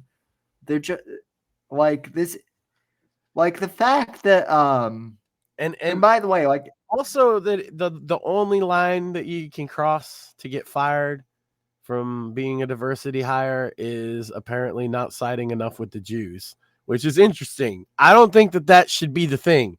I think that's actually bad for Jews if that's the one thing. yeah, well, yeah, it kind of reinforces like, the negative stereotypes. It really does. It really is the reason that those negatives. I know people who fall into that trap, and I'm telling you, that kind of shit is exactly what they say. Yep. It reinforces their belief. The one thing you're not allowed to joke about is just, which it's not how Jews in general are, in my experience. I have plenty of Jews that still joke about being Jewish as much as the next guy. You know? Craig is the biggest yeah. Craig always jokes that like he's a science Jew, not a baking Jew or not a meat Jew. So like, he I'm he just saying doesn't that's like the kind of humor you get from fucking Jews. Yeah. They can joke about this shit. But when you get the humorless pricks that are like, you can't even, if you're not defending us 100% at all times, which is basically what they accused her of. I get she had like a pro-Hamas protest going on, but she didn't actually organize it, to be fair. She just created an atmosphere where that's normal. Well, the other thing too is like I not guess, even really, because she wasn't even there that long. Well, the other thing too is like I guess people are saying that like she implemented a bunch of like the DEI stuff, and they think now that because she's gone, that like that's going to disappear. And oh boy, I've got news. If you think the DEI stuff is going away because of her leaving, oh boy, you haven't worked in academia at all. That's what a woman in charge is for. You do radical changes and then blame her. That's been the case. And either the thing falls apart and goes out of business and you don't care, it's like you put her in charge for that reason, or the radical changes stick. Everybody blames her, but they never get reversed. If you've ever worked in a company, that's what happens when they put a woman in charge. Either there's radical changes either way, and either the company's going out of business, and that's why they put her in charge, or the radical changes aren't going away, and that's why they put her in charge, and then they'll get rid of her. and say, oh, wasn't she so bad? But they won't get rid of the radical changes. So that's what's Yep. going to happen at Harvard. And- That's my prediction. And I don't like why do conservatives even care about Harvard? Like we never gave a crap about Harvard or the Ivy Leagues up until 5 minutes ago. Why are we I guess not the neocons really you? care about Yale. That's where they go, right? That's why. Yeah. There's a bunch of lawyers up in Washington. All of them went to Harvard or Yale or Ivy League, whatever. That's why they care. Why do you care? I don't know. Right? I guess I mean, why does the normal conservative care? I have no fucking idea. Why they care? Yeah, they care. The people up in Washington, they got kids there, they got cousins there, they went there. I get why they care. But they care about something that most normal people don't, because most normal people are, if I don't want my kid going to weirdo lefty school, I'm not going to send him to fucking Harvard or UCB. Yeah. I mean, I got a pretty good, education here in Florida. Not to fucking, give too much away. But Shmuley himself, he started through community college and worked his way up. So there's a lot of ways to go to fucking college. And it's really easy, I think, in the digital age, especially, to dismiss Harvard. What is it really that thorough of an education you can't get anywhere else anymore? I doubt it. No, you buy an influence when you go to Harvard. That's it. Yeah, that's what I'm saying is, like, I started out at community college and then transferred to USF, and and my professors, like, I actually keep in like, the thing is like, some of my professors, believe it or not, like, not all college professors are woke. It's true. At least, like, maybe the ones at the Ivy Leagues are, but like here in Florida, like, I actually have, like, I had college professors who were more like libertarians, and such. So yeah. Or like leftists that aren't woke. I mean, there's a lot of those too, like older liberals. Yeah, and you can go to college, and that's the thing. I think Kurt kind of hit on this. Like, if you have a thing you want to do and going to college is the goal to that, then do it. If not, if you want to go to college and then figure out the thing you want to do, then probably don't go to college. Yeah. Well, this whole notion of, like, that conservatives have too, of like, we just need to abolish college. It's like, no, we need eggheads. Yeah, we need eggheads on our side. It's not even that. It's like it's like higher education has been around since, like, before, like, the concept of higher education has been around since, like, the Middle Ages. Like, you're not gonna get rid of that concept. But all it is now in the digital age is a paper. Well, yeah. It says that somebody thinks you're smart. That's what I say about college degrees. Oh, wow, you got a paper that somebody thinks you're smart. And I hate to say it that way, but that's what it seems to me, because people hold not having one against me, and they assume that makes me really dumb. Yeah. Well, listen, like, I enjoy those encounters the most. No, what's funny is, like, I got my degree and I actually started a business, and people are like, oh, so you started a business instead of, like, going into high tech? And I'm like, yeah, because, like, none of the companies that I, like, applied to, like, I applied to a few, but they were just, circumstances that made it difficult. Like, I would have had to move. Right. And, like, a lot of the stuff that they wanted me to do in their office, I could do, like, remotely. So I'm just doing that stuff for myself. There's a lot of changes like that coming, I think, in the coming decades, and in how we structure a lot of things. And that's part of the kind of anxieties people have, especially post-COVID, now that we've seen a lot of places can operate remotely almost entirely. Certainly in my sector, that's a thing people talk a lot about. There's always fields that need a human touch. That's one thing I'll say. And so to the guys that, because I'm thinking, okay, maybe we don't have any younger guys listening, but if you are, right, and if the choice is coming up, do I go to college or not? My answer to that is, do you have a specific thing you want to do? If not, if you're going to go to college to just figure out what you want to do, that's a waste of money, and you'll end up in the trap of most of my generation, which is a massive college debt because you switched majors 3 times. Yeah, I mean, and I also like I do know a couple of younger guys who they want But to if go you to can college work to your meet. way through, like you seem to have done, and like our boy Shmooly Yeah, did, he, as far as I'm aware, like he didn't take out any loans. He's worked, and so he went part time at first so that he could work. And regardless, I'm not trying to like give his situation. I'm just saying, like, you can go through and not end up with debt. I don't want to give his situation away. I'm just saying he right. busted his fucking ass.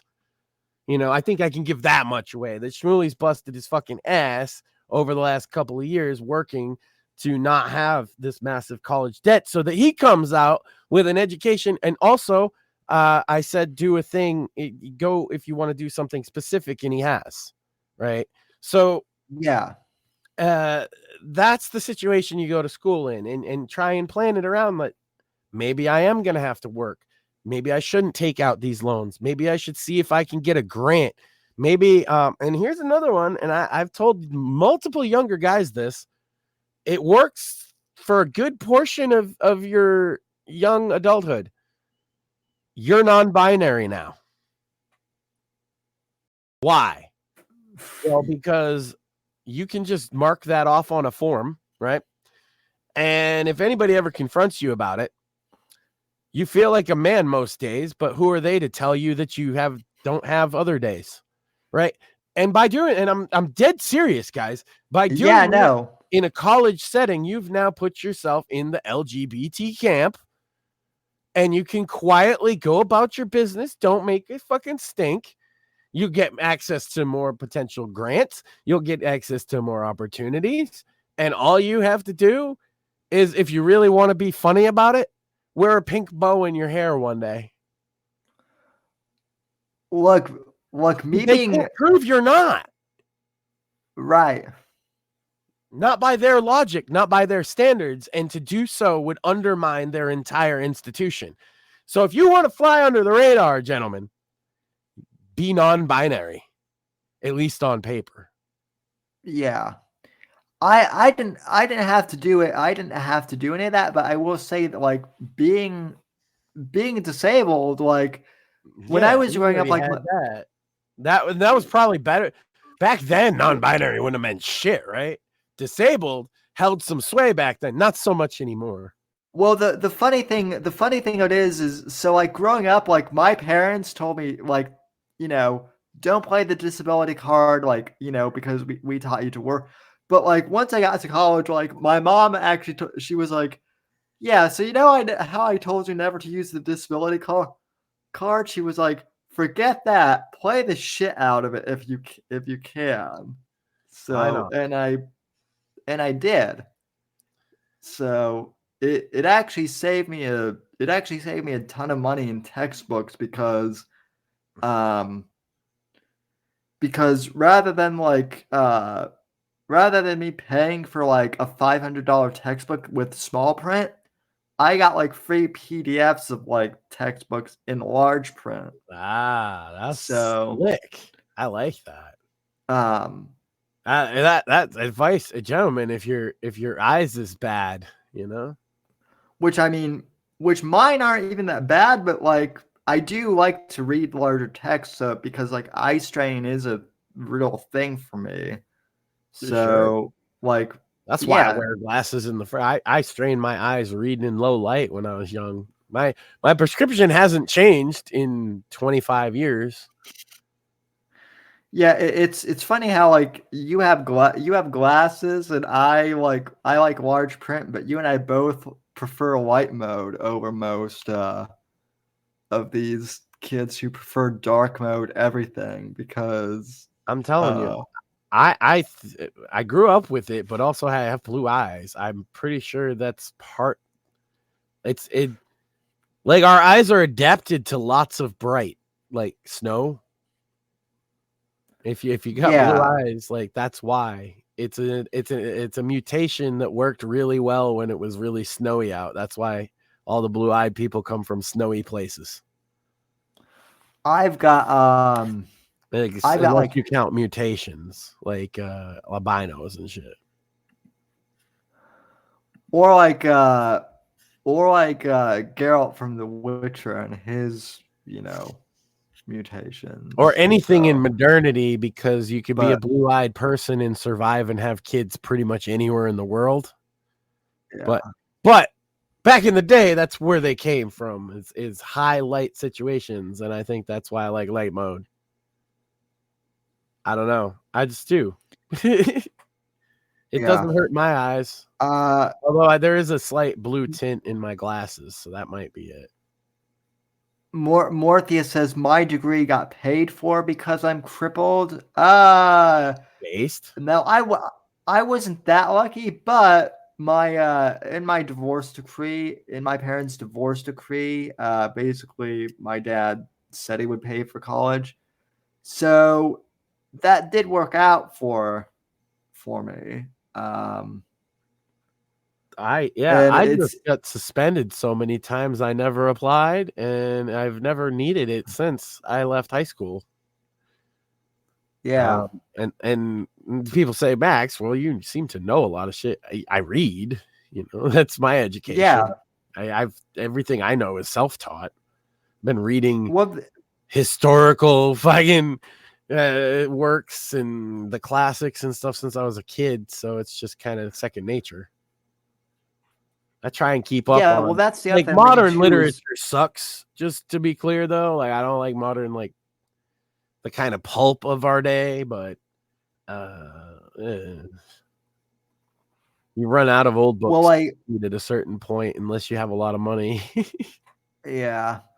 Although you really should read let's see. Oh, it's on the floor. Although if you must read modern literature, you really should read let me see. Oh, I've got no, modern literature can be good as a palate cleanse. I don't dismiss it entirely. Yeah, One good one I read recently was by this Sam Whitfield guy. Yeah. Shadows of Deception, which is that's what it was on called. sale. Yeah. Let me see. I hear that his next book's better than the one I read, though. Yeah, the next one I'm working on actively. Also, shout out to Mr. Eric Bishop, who wrote Ransom Daughter, and who I'm told I am still I think I ordered that. I'm pretty sure I ordered it. I don't have if I have it, it's in a box, and I apologize. It's been the holidays to our friend there, but I definitely grabbed it. No. Well, he's actually got another book coming out in June, so we'll have him on before then to talk about his new full-length novel that's coming out too. Nice. So plenty to read. Read your Bible. I've been telling people that recently. Maybe that's a thing worth doing. Yeah, and maybe some of the holy rollers should actually read their Bible. So I would say they probably have a good reason to. Yeah, I mean, again, I've always, as I understand it, Jesus met people where they were at. He didn't expect you to come to him perfectly draped in the robes of purity, but that's, I'm just some long-haired metal guy. What do I know? What do I know about anything, Sam? Why anybody listen to my fucking ass, Well, here's the other question I have is what I brought this up on Monday is what is gaming, what do you think the year is going to be like for gaming? Let's just we're gonna do predictions. What do you think the gaming world is gonna be I like in think that most 2024? gamers are gonna say 2024 is shit because most gamers, what they mean is AAA games that they specifically want and then also like. I don't think there's gonna be a lot of those this year. But I do think if you're into indie games and like AA games, like they don't have the biggest budget, but they have something behind them. There's a couple of those that might surprise. But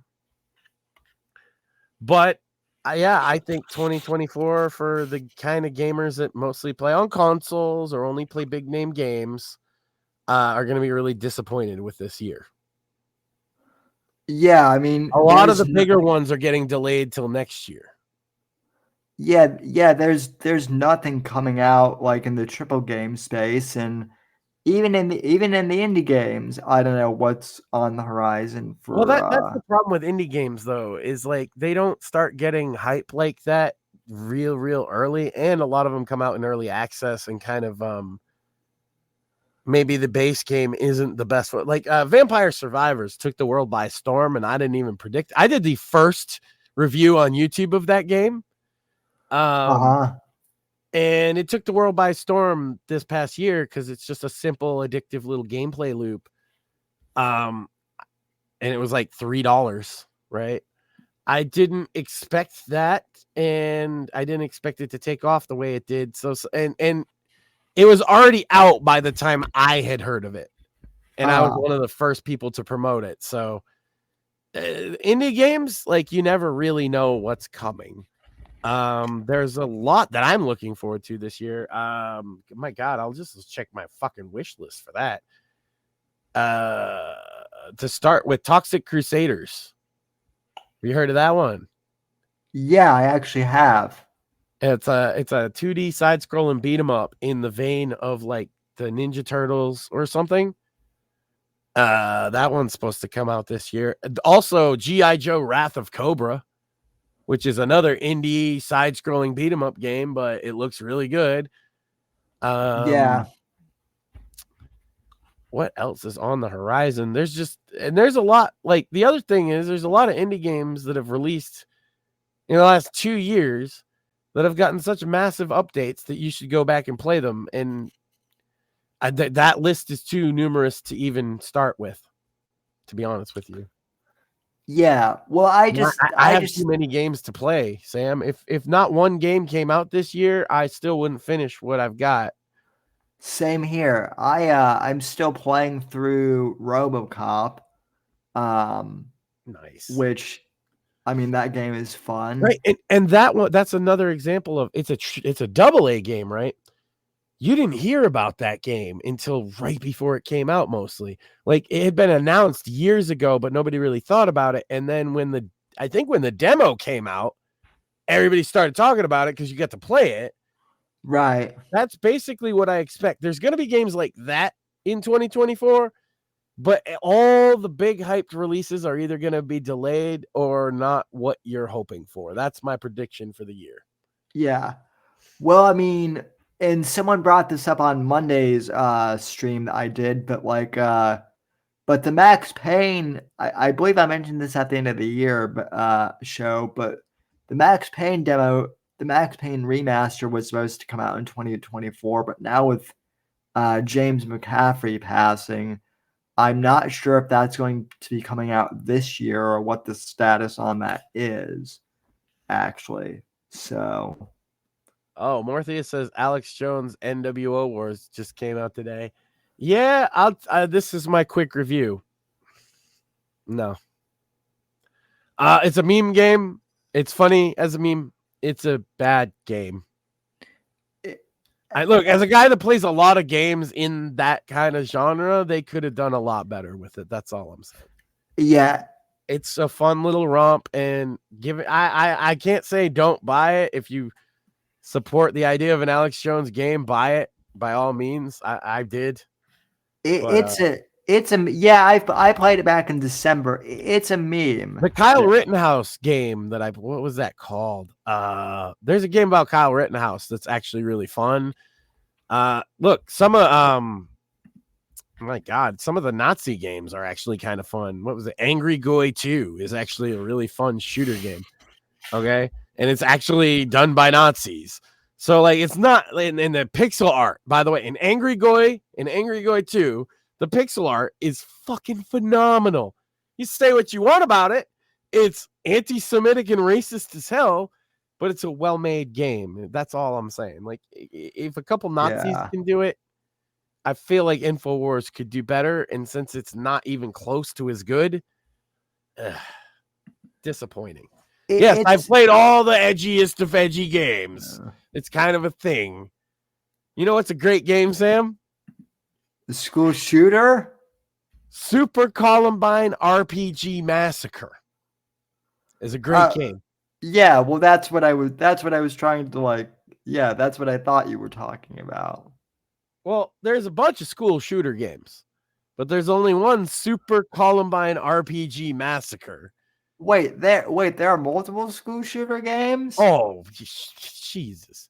There's so many, Sam. There's so many games like that. The original Postal ends with shooting up a school, but oh yeah, that's right. He can't kill the kids because they're in his head because he's gone crazy. Regardless, it ends with you shooting up a school. Hatred exists. Hatred is awesome. Okay, I get it. Edges, fucking edgiest game ever. My name is not important. I'm just gonna kill everybody. I get it. That's dumb, but he is like the goth Duke Nukem. It's so funny. If you play that game as a comedy, you realize what a great game Hatred is. One of the levels, Sam, I'm not even shitting you, is he wanders into town and all the yuppies and the hipsters are in line to buy iPhones. And so the point of the mission is to kill all the hipsters in line for their iPhones. And they're all like, oh my God, somebody call the police. Bro, Hatred is a comedy. If you don't think Hatred is a comedy, we probably don't agree on what's funny. No, I'm just laughing at like your description of it. That sounds hilarious.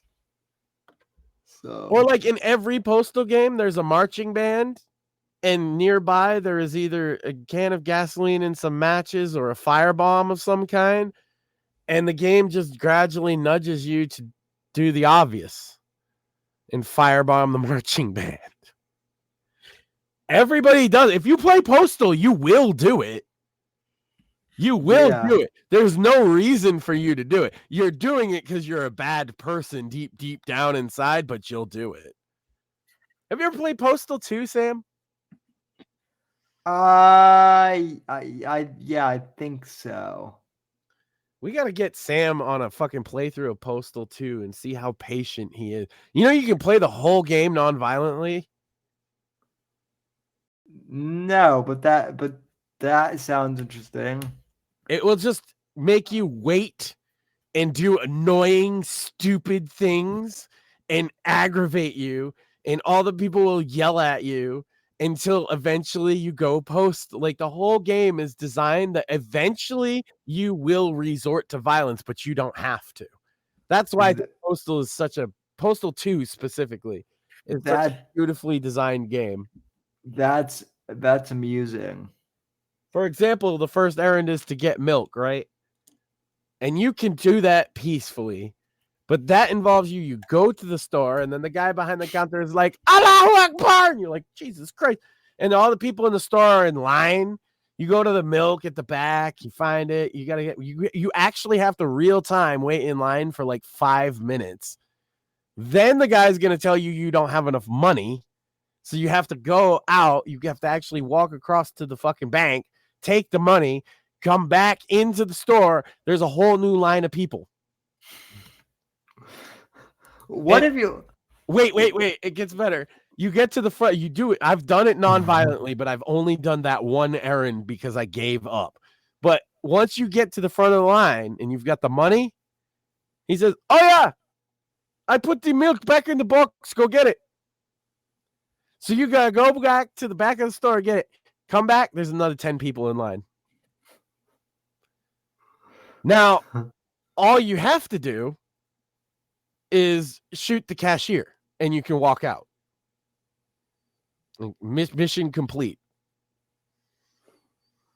But if you want to be peaceful, and then, I forget, then afterwards you've offended him somehow, and then he has the Islamic fighters that are in the back of his store for whatever reason come out and they start shooting at you. So you would not only have to not kill him, but you would actually have to run away from them and get far enough away so they stop shooting you.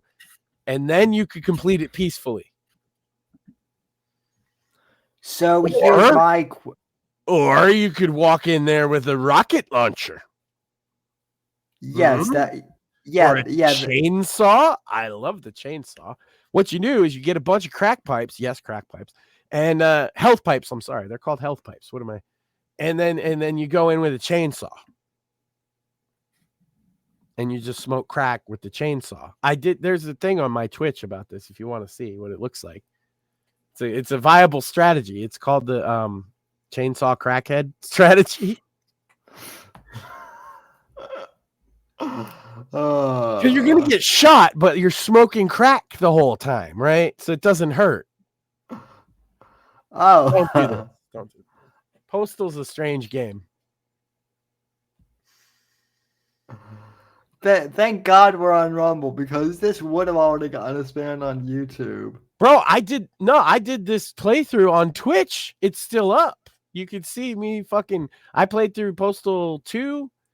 I didn't play. They won't let you play Postal 1. It's a little too much. And then Postal 3 didn't ever exist, and anybody who says it did is a dirty liar. And then Postal 4, I played through on stream.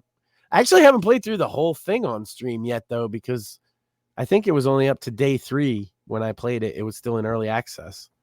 I should probably do that. That'd be funny.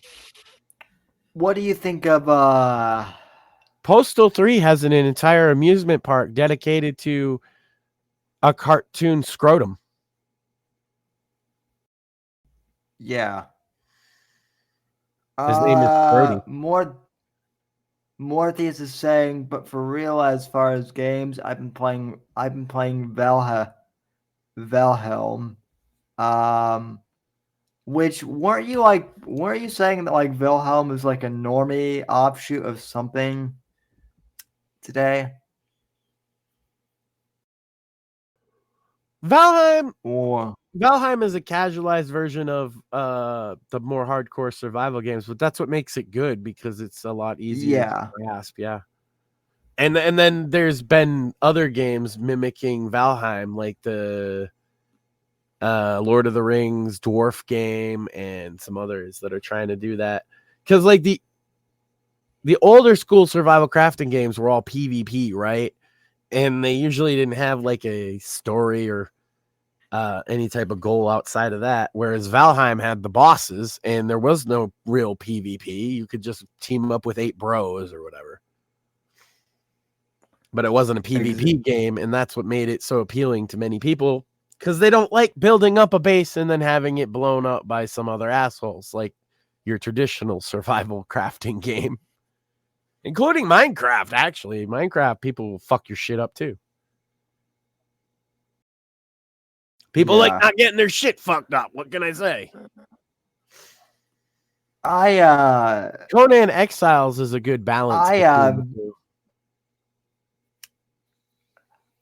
I've still been playing Red Dead Redemption, and I just like feeding people to alligators. It's a very Florida thing to do. Well, yeah, it makes sense. I picked up Diablo 4. I don't know why everybody's crying. I'm gonna be honest. It seems like a good game. I feel like maybe the people that are mad about Diablo 4, it's more like, oh my god, I wanted to spend 600 hours in the game instead of I only got like 50. Because it's all right game. I beat Lilith. It was fun. I wish Diablo was in it. As a guy that's played all the Diablo games, right? I wish Diablo was in Diablo 4, but Lilith's an all right antagonist. It's a good little fun game. I got a necromancer blowing everything up. Plus, they got the seasonal thing where you get like vampire powers. It's pretty cool. I don't know. People cry a bit. Well, people cry about everything. People cry about everything, though. So. Yeah. Oh shit, Sam. We'll have to do it for next week. I have a big code to give away. And I think we'll have to do a week-long contest for it. We can even follow it up on Twitter. Sam, I have a code for a very awesome Rome-related game. Probably one of my favorite Rome-related games ever that I was given an extra copy of. It retails for $40. Oh, wow.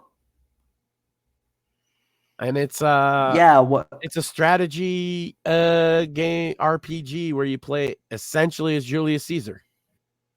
It's called Expeditions Rome. It's a fantastic game. I not only have it, but I bought the fucking DLC for it. I bought it the day it came out. Fantastic little Rome game. You can play out your fantasy of being Julius Caesar. How do we give it away next week, Sam?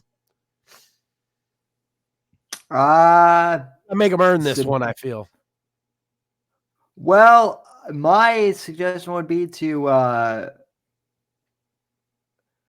well, I wish there was a way we could like get people to get people to subscribe to the channel and then like screen cap like proving that they got people to subscribe to the channel or something like. I don't know. Like how that. about we gotta have a hashtag for the show. That'll be good enough, I think, to give away. Just hashtag and share tonight's episode of the show or something. Yeah, hashtag. We'll make a clip. I'll make a clip, and it'll be to share that clip with the hashtag, and I'll pick one person who does that, and they will win Expeditions Rome. Yeah, maybe Expedition, maybe I don't know what the hashtag will be, but maybe it should be like maybe Whitfield in Rome or something like that. I don't know. We'll come up with something. So yeah. I'm not gonna let it go to waste though, because it's an awesome Rome game. And I feel like not next week, but the week after that, the 17th is. Do you know what January 17th is, Max?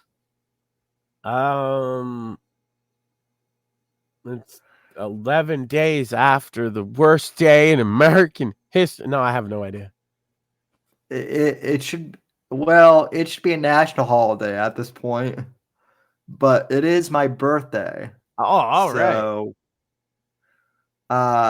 So 2 weeks I'll be doing a stream on my birthday, which might be at 10 p.m. instead of 9 p.m. So what are we doing? $15 shots? Probably. That'll be the $15 shots. That'll be the one time that I do like beg for super chats because it's my birthday. I will drink with you if we're doing shots for super chats for your birthday. That could get. Oh man. I'm just saying. I'm yeah. sure we could get some people to fucking. That's why I say 15. We might need to go higher, so that we don't get you into like an alcoholic coma. Yeah. 15 is kind of high to start with, but I feel like to get you that drunk, people will donate. Maybe 20. Well, 25. Here you go. 25. How many shots do you think you can take in one night, Sam? That's the question. That's how we set the price. Oh boy. It's whatever you like, right? You get to decide that part at least. Well, I did not this past Thanksgiving, but like 2 Thanksgivings ago, I did 6 shots of whiskey the day before Thanksgiving, and I don't know if I don't know if I've told the story on air, But 2 years ago, the day before Thanksgiving, I was at my neighbor's and we were all doing shots and of spiked eggnog, whiskey, and or whiskey spiked eggnog. And like I had 3 glasses of that because I didn't realize it was spiked at first. And I drove my wheelchair home and I realized that like it was spiked. And I did the thing where like the room went dizzy, and then I barfed over the side of my wheelchair. Hey, at least it's over the side. Then it's somebody else's problem. And well, you would think that, but my mom actually made me clean it up. So, then it's your problem again. yeah, that was not fun. But so yeah, I don't know. I would say about like 6. 25, that would be $150. Do you think that people would be willing to spend more than $150 on getting you drunk? Probably not, right? Oh, I know that there are some psychos out there who probably would. Yeah, because I don't want you to fucking die. Yeah, that's why we got to set the price right, you know? Yeah, probably like 15 or 20 or so. 20 is a nice even number, and he'll read your message, and then he'll take a shot or a drink or whatever. I would say drink rather than just shot. Yeah. That's also the smart move, because if you promise shots, at some point it's like, well, I've had a lot of shots. Maybe I don't want a shot anymore. Maybe I want to crawl up in a ball and die. Yeah, well, listen, that happened to Apex once on stream. He did so many shots on a stream once. I'm sure if you go back like on Odyssey or something, or you could probably find it.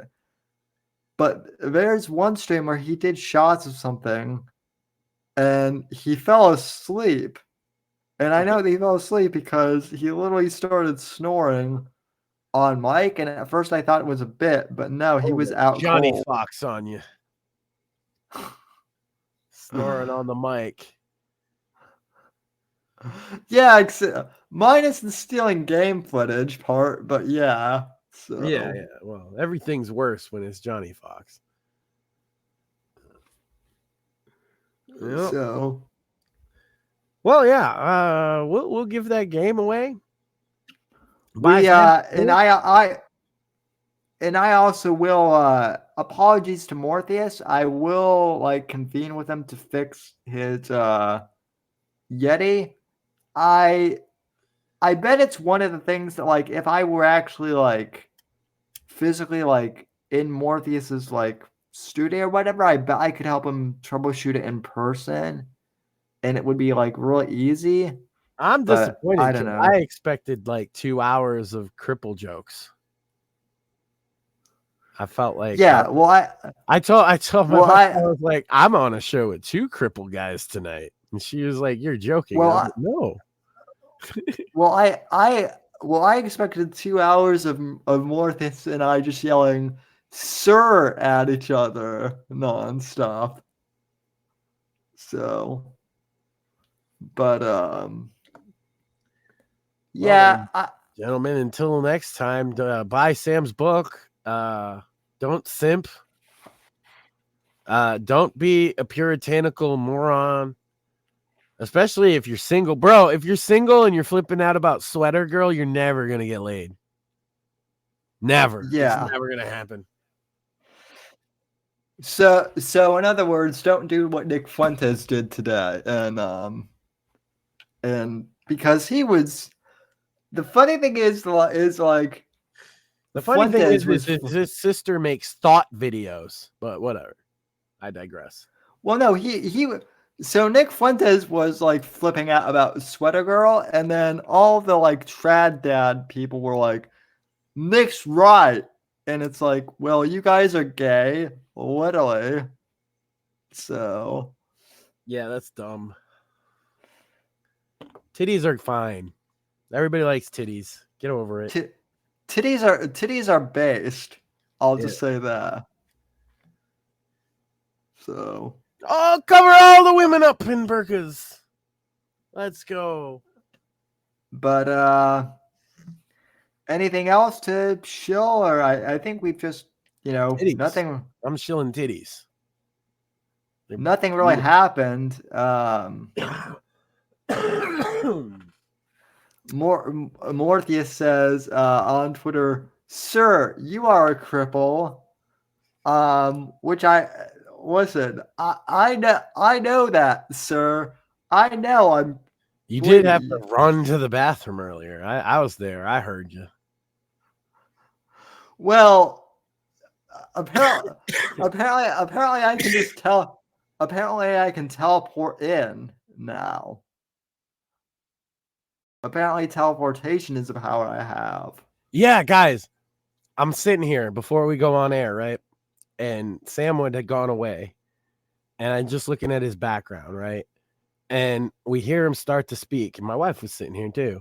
And he just materialized in the center of the screen. Like one frame, he was gone. It must have been frozen on his chair. And then the next Yeah. frame, it's fully formed Sam just sitting there. And he's like, hey, guys, we're going to go live. I was like, Jesus, what just happened? He learned the power of teleportation. So I don't even know. Maybe he doesn't stand. Maybe he just teleports everywhere. I mean, cripples got to get around somehow. That's true. And did you ever notice when there's ever a cripple in media, like a wheelchair guy, they are always places that just don't make logical sense? Right? Like, Yeah. if you had, because I've been in a wheelchair, I've been on crutches, right? You see the crutch guy or the wheelchair guy in media, that motherfucker is going to be, you're like, how are you with all the other people? It's only been like 2 minutes, and that's like a 10-minute wheelchair ride, bro. They don't seem to account for you guys' travel time in films, is all I'm saying. Yeah, well, they. Oh, you they do know. teleport. That's what it is. They know that you guys all can teleport, and that's how they make movies. I get it now. Oh shit! The secret's out now. Now the cripple Naughty is gonna come after me for revealing the secret. So The handicapped Masons. Dude, They gotta lay the foundation of the wheelchair ramp before they can get you. did I ever tell you the story of when Stephen Hawking died? Did I? Oh, that somebody was sorry you lost one of your people. yes. Did like it's your ethnicity or something? Yeah. Okay, yeah. So I'm not sure. Like some of you guys might not have heard this. I know we get new listeners, but like 6 or 7 years ago, whenever Stephen Hawking died, I was in college, and these two like guys, they were just like average, ordinary guys. They came up to me and they just said, "Sam, we're sorry for your loss," just like stone faced. And I'm like, who died? If another famous crippled person dies, I'm gonna do that. And they're like, I should have done that with Crip Daddy. Now that I think about it, you told me that story before that too. It should have been like, Sam, I'm sorry for your loss. yeah, you could have. You would have been like, yeah, he was a fellow comedian, and be like, yep, that's exactly what I meant. No, my whole thing would have been like, who? And then they would have been like, and then they were like, Stephen Hawking, and I'm like, okay, and then it dawned on me later that like, oh, You think they do that to like midgets? like when the guy that played Mini Me died, they were walking up to midgets like, I'm sorry for your loss. I actually had I actually knew a guy who was in who I was in Boy Scouts with, he was a dwarf, and I remember when Peter Dinklage or whatever his name is he got like a Emmy for Game of Thrones, and my friend's name was Nick, and I remember that people were going up to Nick and were like, "So Nick, how do you feel about Peter Dinklage getting an Emmy or something?" You know, and Nick was like, "Well, I've never seen Game of Thrones, so like, I don't really have an opinion." And they were like, "Yeah, but like, as a dwarf," and like Nick was like, "Oh, you're shitting me, right?" Like, It's yeah. almost a what do you mean by those people kind of moment, right? What do you Yeah. mean by you people? What you think all the midgets are the same now?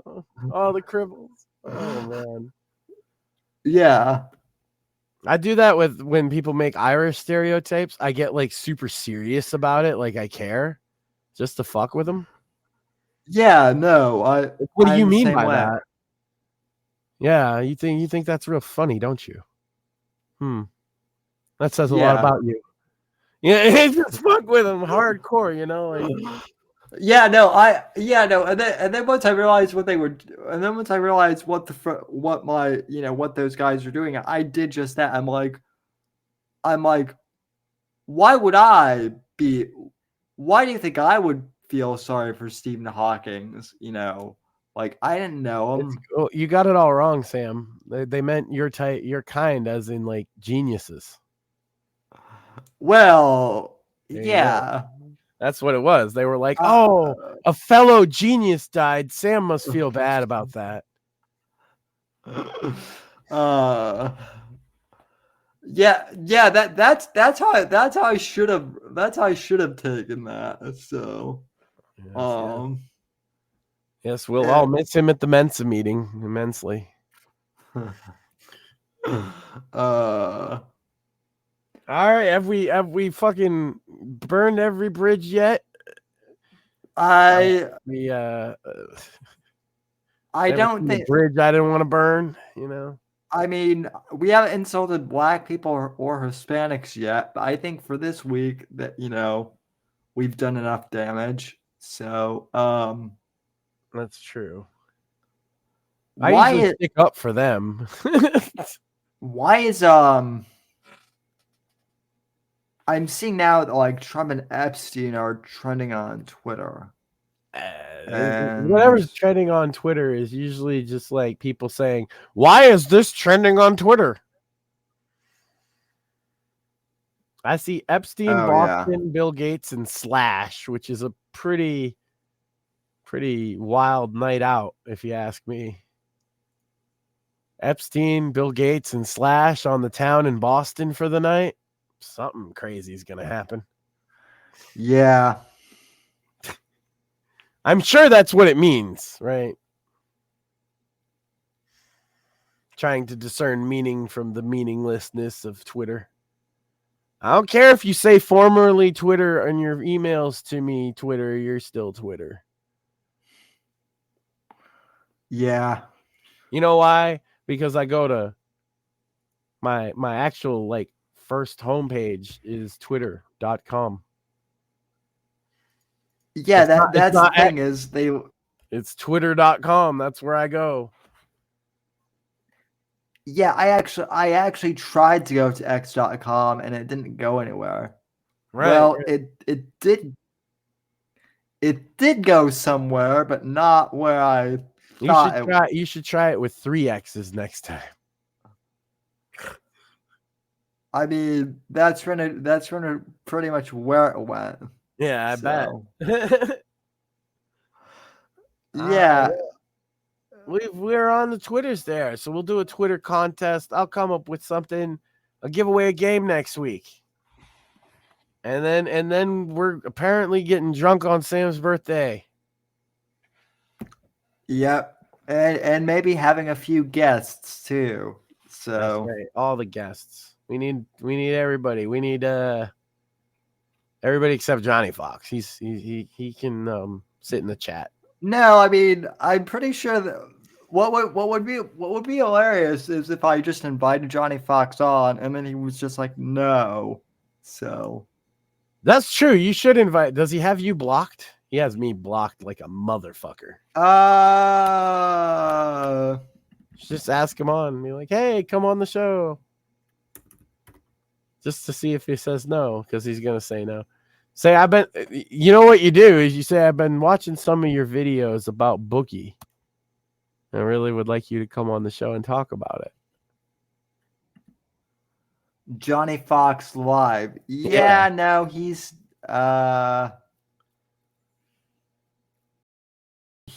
hasn't blocked me. There you go.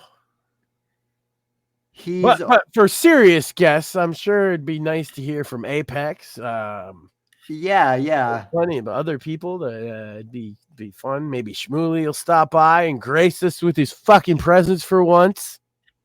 Well, I mean, speaking of geniuses, I mean, that guy really is a genius in his own mind.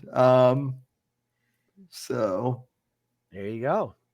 He was probably upset when Stephen Hawking died too. Yeah, fellow intellectual. So oh yeah, Mersh steals cats. We didn't go over that, but it's just trust me.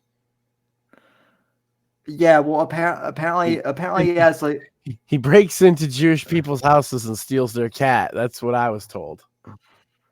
Well, apparently he also has like a female. He has like a lady cat now. So yes, I'm aware of the lady cat problem.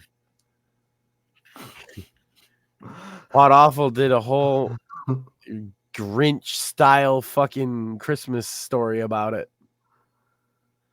Yeah, check that out. How the Grinch stole Catsmas is hilarious, and it's free, so it's not like a pizza fund only deal. Although, shit, now I do have to subscribe to the Pizza Fund because I want to see the episode where he talked about me. Which I actually feel honored that like I'm in the Pizza Fund. Yeah, well, because they didn't have much to say except that you know how to take a joke, and that Mersh doesn't, and that made it even more funny. Yeah, you know? That's what's about it. I was pleasantly surprised. I was watching it, and I was like, "Oh, they're talking about Sam," and they're like, "Yeah, we called him a retard," and he laughed. The funny thing of it is like Mersh's whole rant about me was like, you'll never be as big as me, and you'll always be like in my shadow, and it's like a year later, like I'm interviewing like Kurt Doolittle, and he's yelling about oh my god, I hate these cats. But hey, we're both still in his shadow. How could you not be? He's so fat. well, yeah, and I'm sitting down too, so like it's kind of look, the guy blocks out the sun. That ain't your fault, okay? No, not at all. They call that the Mersh eclipse effect. Yeah. So yeah, don't be a homo about women who have boobs, and buy Sam's book. That's the lessons of today, isn't it? Pretty sure. Yep. Yeah. And also buy Sam's book. And yeah, buy my book. Merch is further along than I had thought, but it'll be soon. Pussy Smoke t-shirts have to come eventually. What's it? Now that can be for like 2 different shows audiences merchandise. Pussy Smoke it's not a meme, it's a movement. Yeah, that would be hilarious too. Like if someone were to like Google Pussy Smoke, like looking at for like some porn video, but instead they just found Craig's stream or our stream, that would be funny. We're gonna So. normalize it. We're gonna normalize pussy smoke. Mm-hmm. It's much more interesting than a lot of what other people are doing and crying about.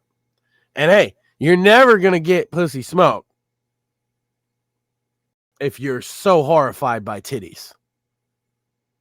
No, not at all. Only a true titty aficionado could ever even hope to achieve titty smoke.